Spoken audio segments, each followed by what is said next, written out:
The hunters become the hunted.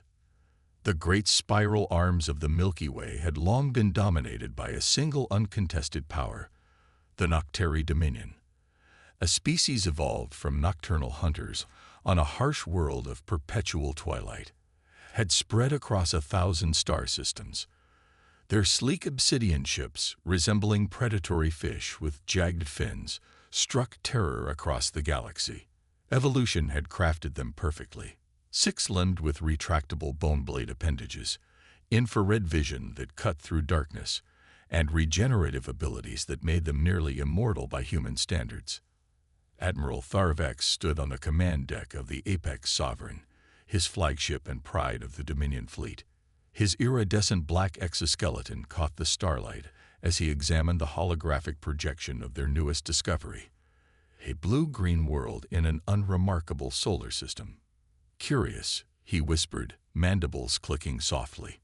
Our preliminary scans show over 8 million distinct species. Nearly 1 million of them are classified as predators. Science Director Nilkara approached, her lighter-hued carapace indicating her younger age. It defies ecological modeling. Admiral, no world we've encountered has sustained more than a dozen apex predator species simultaneously, and the dominant species. They call themselves humans. Physically unimpressive, no natural weapons, thin skin, limited sensory capabilities. She displayed anatomical renderings. And yet, they've somehow become the dominant life form. Tharvex's compound eyes narrowed. A statistical anomaly. They must have evolved in protected environments. Actually, Admiral, Nilkara hesitated. They evolved alongside the planet's most dangerous predators. Lions, bears, wolves, sharks, creatures that should have eliminated such a defenseless species. Instead, these humans have spread to every continent. Intriguing. The Admiral's voice carried a rare note of genuine interest. Prepare a standard reconnaissance force. I want specimens from each continent. Priority on these humans. Use stealth protocols. The first Noctary stealth ships entered Earth's atmosphere under cover of night, their advanced cloaking technology rendering them invisible to human detection systems. They deployed in 12 strategic locations, rainforests, mountains, deserts, and near major population centers. Commander Zerdex led the North American team, landing in the remote wilderness of Yellowstone National Park. Establish perimeter. Prep containment fields for specimen collection, he ordered, stepping onto Earth soil. The air was crisp, filled with unfamiliar scents. Status report. Scanners detect multiple life forms within 2 kilometers, Commander. Most are herbivores, but several predator species as well. Any humans? A small cluster, approximately 5 kilometers west. They appear to be in temporary shelters. Excellent. We'll begin with local predators, then collect the humans before dawn. The team moved silently through the forest, advanced technology compensating for their unfamiliarity with the terrain. They soon encountered their first target, a solitary wolf separated from its pack. The containment field activated, creating an invisible barrier around the creature. Subject secured, reported the technician. Vital signs stable. Zerdex approached the field, studying the wolf with professional interest. Primitive, but efficient design. Natural weaponry, sensory adaptations for hunting. Still, nothing we haven't seen before. The wolf snarled, throwing itself against the invisible barrier with unexpected force. Its yellow eyes locked onto Zerdex with an intelligence that momentarily unsettled him. "Sir," called the security officer, "we're detecting movement. Multiple signatures closing in from all sides. The rest of its pack." "No, sir. Different species. Bears, cougars, more wolves." "They're coordinating." "Impossible. Different species don't coordinate." Zerdex checked his own scanner. "Increase containment field power and..." His order was cut short as a massive grizzly bear burst through the underbrush, charging directly at the Noctary team. Before they could react, wolves emerged from multiple directions, while a mountain lion leaped from an overhead branch. "Open fire," Zerdex commanded, deploying his bone blades. The Nocturi were elite warriors, but they had never faced anything like this. The animals attacked with uncanny precision, targeting equipment and exposed joints in the aliens' exoskeletons. Most disturbing was their apparent cooperation. Wolves distracting soldiers while bears delivered devastating blows, cougars attacking from above to disable communication equipment. "Fall back to the ship," Zerdex ordered as half his team already lay wounded or dead. As they retreated, their sensors detected new signatures approaching. Humans, moving at high speed through the forest, carrying primitive projectile weapons. Similar scenes unfolded across the planet. In the Amazon, jaguars and caimans coordinated attacks against the Nocturi team. In the African savanna, lions and hyenas, natural enemies, fought side by side against the alien intruders. In the oceans, orcas and sharks drove alien submersibles to the surface where they became vulnerable. Aboard the Apex Sovereign, Admiral Tharvex received the disturbing reports with increasing disbelief. 80% casualties, from primitive animals and barely armed humans. His voice remained controlled, but his inner eyelids flickered rapidly, a sign of extreme agitation among the Nocturi. "How is this possible?" "Sir," Nilkara's voice carried an unfamiliar emotion. "Fear. We're detecting unusual neural patterns in the Earth creatures. The animals shouldn't be capable of this level of coordination. And the humans, they appear to be directing them somehow." Directing wild animals. That technology would be beyond even our capabilities. "It's not technology, Admiral. At least, not entirely.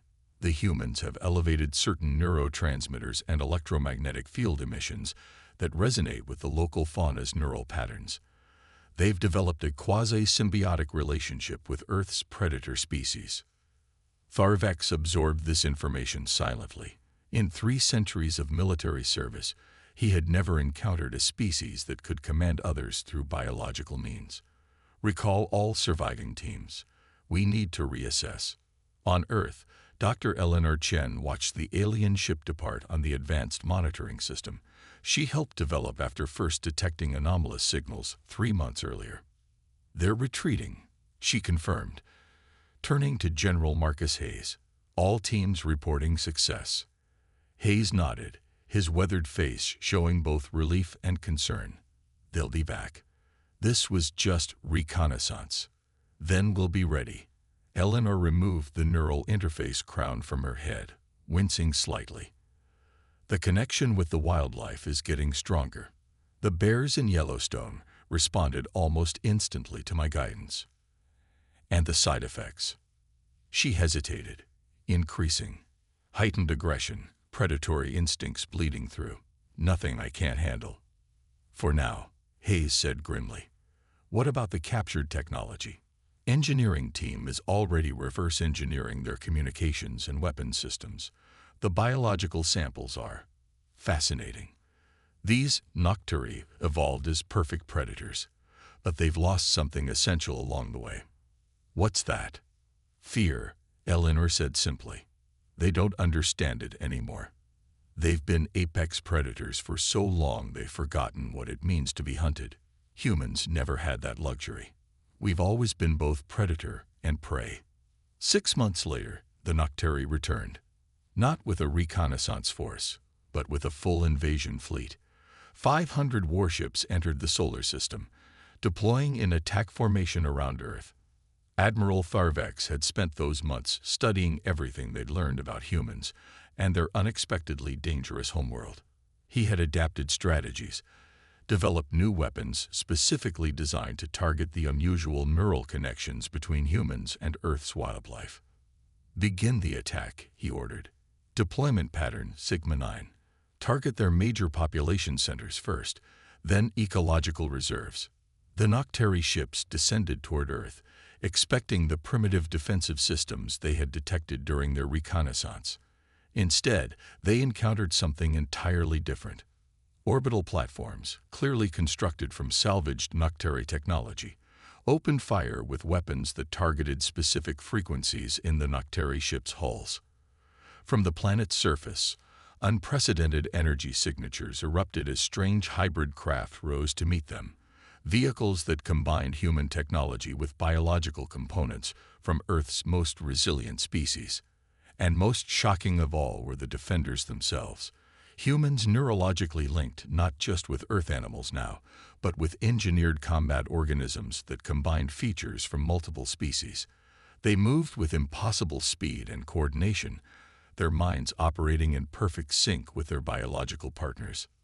"What is this?" Tharvex demanded as reports of catastrophic losses flooded the command center. How could they advance so quickly? Nilkara's analysis came too late. They're not just commanding animals, Admiral. They've integrated with them. Humans and Earth predators. They've become something new. As the Nocteri fleet crumbled around him, Tharvex faced a sensation he had never experienced in his long life. The primal, instinctive fear of becoming prey. Earth's counterattack. General Hayes stood in Earth's new Unified Defense Command Center, watching holographic displays tracking the remnants of the Nocteri invasion force as they fled the solar system. Around him, operators maintained neural links with their animal partners, coordinating the cleanup of disabled alien ships in orbit. "They never expected us to reverse engineer their technology so quickly," said Technical Director Aisha Rahman, her neural interface crown more sophisticated than the early prototypes. The small spotted cat, a genetically enhanced ocelot, perched beside her console, purred softly as she scratched behind its ears. Their overconfidence was their weakness. "Don't underestimate them," Hayes cautioned. "The Nocteri have conquered hundreds of worlds. They'll adapt their strategy and return." Dr. Eleanor Chen entered the command center, accompanied by her partner, a massive wolf hybrid with enhanced intelligence and communication implants. The changes in Eleanor were evident to anyone who had known her before the war began. Her movements had become more fluid, predatory, her senses sharper. The neural bonding had permanently altered her physiology. "Our deep space monitoring network just picked up something interesting," she announced. "The Nocteri aren't just retreating. They're calling for reinforcements from across their empire. Based on their communication patterns, we're looking at a force 20 times larger than what we just defeated." Hayes frowned. "Time frame? 8 months, minimum. Their nearest major fleet is stationed at their colony in the Proxima Centauri system. Then we have 8 months to prepare," Hayes concluded. "What's the status of Project Vanguard?" Aisha brought up new schematics on the main display. "The first 5 deep space vessels will be ready for testing in 2 weeks. They're not just ships, General. They're ecosystems. Living vessels with integrated human and animal crews working in perfect neural harmony." "And the Spearhead Protocol?" Hayes asked, turning to Eleanor. She hesitated, exchanging a glance with her wolf companion. "It's progressing faster than expected. The neural pathways we've developed allow us to extend our consciousness across vast distances. In theory, we could coordinate attacks across multiple star systems simultaneously." "In theory. There are risks," she admitted. "The deeper the neural integration, the more blurred the lines become between human and animal consciousness. Some test subjects have experienced identity dissociation." "You mean they're becoming more like their animal partners," Hayes said bluntly. "And the animals more like their human partners," Eleanor corrected. "It's a two-way exchange. But yes, there are psychological concerns. The real question is whether we have a choice." 8 months passed in a flurry of preparation. Earth's orbital defenses expanded exponentially. The Vanguard fleet grew from 5 to 50 vessels, each a marvel of biotechnology. The Spearhead teams, elite human-animal paired units with the deepest neural integration, trained relentlessly for the coming conflict. But instead of waiting for the Nocteri to return, humanity made an unprecedented decision. "We take the fight to them," Hayes announced to the Unified Defense Council. "Our intelligence indicates their reinforcement fleet is gathering at their forward base in the Proxima Centauri system. We strike there before they can consolidate their forces." The Vanguard fleet departed Earth's orbit on a clear autumn morning, witnessed by billions across the planet. 50 living ships, each carrying hundreds of human-animal paired teams, accelerated toward the edge of the solar system. Using adapted Nocteri technology, they opened fold space tunnels and disappeared into the void. They emerged near Proxima Centauri 3 days later, their approach completely undetected thanks to bioadaptive cloaking systems developed from Earth's most elusive predators: the chameleon, the octopus, the ghost shark. Admiral Vrax Tor, Tharvex's successor after the Earth disaster, received the first alerts with disbelief. "Impossible," he declared, staring at the sensor readings. No primitive species could cross interstellar space so quickly after first contact. The answer came moments later as the first Nocteri defense platforms exploded in silence. The humans had not only mastered space travel, they had brought their planet's most effective hunters with them. Eleanor Chen led the first boarding party onto the Nocteri command station. Her neural link with her wolf partner allowed her to sense everything the animal did: every scent, every sound, every subtle shift in air temperature.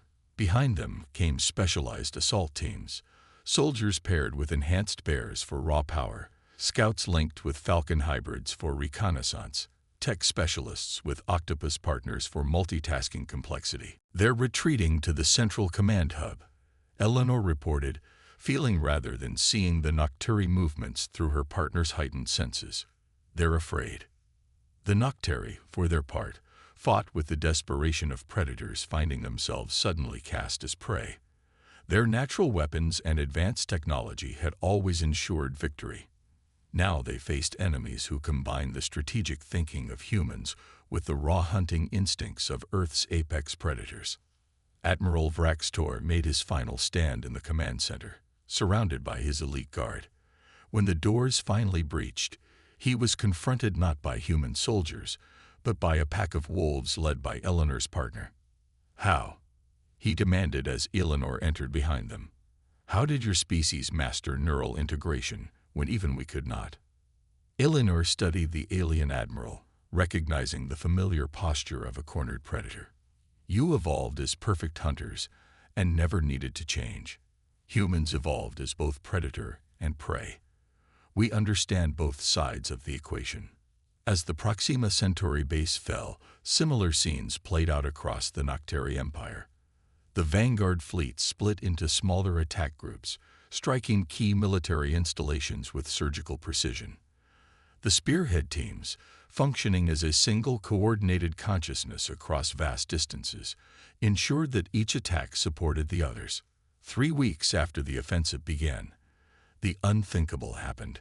A human-led fleet reached Nocter itself, the homeworld of the mighty predator species that had terrorized the galaxy for millennia. In the ancient Hall of Dominion, where countless conquered species had been forced to surrender, General Hayes stood face to face with the Nocteri High Command. Beside him, Eleanor and other senior officers maintained their neural links with their animal partners, creating an intimidating unified presence. "You will withdraw from all occupied worlds," Hayes stated, his terms non-negotiable. "You will dismantle your weapons of planetary destruction. You will end your practice of hunting sentient species." Supreme Admiral Jervex, eldest of the Nocteri leadership, hissed in defiance. "You cannot enforce such terms across 1,000 star systems." Eleanor stepped forward, her wolf partner growling softly beside her. "We already have. While we've been negotiating, our spearhead teams have liberated 37 of your subject worlds. We've disabled your major fleet concentrations in 7 sectors." "Impossible." "No," Eleanor corrected, "just beyond your understanding. Your evolutionary path made you perfect hunters, but limited your capacity for true cooperation. Humans evolved differently. We survived by forming bonds, not just with each other, but with other species." As evidence of her words, she removed her neural interface crown and placed it on the conference table. Immediately, holographic displays activated, showing the liberated worlds and defeated Nocteri forces. "Your reign as the galaxy's apex predators is over," Hayes concluded. "But we're not here to replace you as conquerors. Earth will stand as protector for all species, including yours, if you accept our terms. The Nocturi War, as it came to be known, ended not with the extinction of either species, but with a fundamental shift in galactic power. The Nocturi Dominion became the stellar cooperative, with Earth as its principal defender. As human-animal paired teams spread throughout formerly oppressed worlds, helping them rebuild, they discovered something unexpected. Many planets had indigenous species with latent neural compatibility, creatures that, like Earth's animals, could form symbiotic mental bonds with sentient beings. Eleanor Chen, now ambassador to the reformed Nocturi government, made the most startling discovery of all.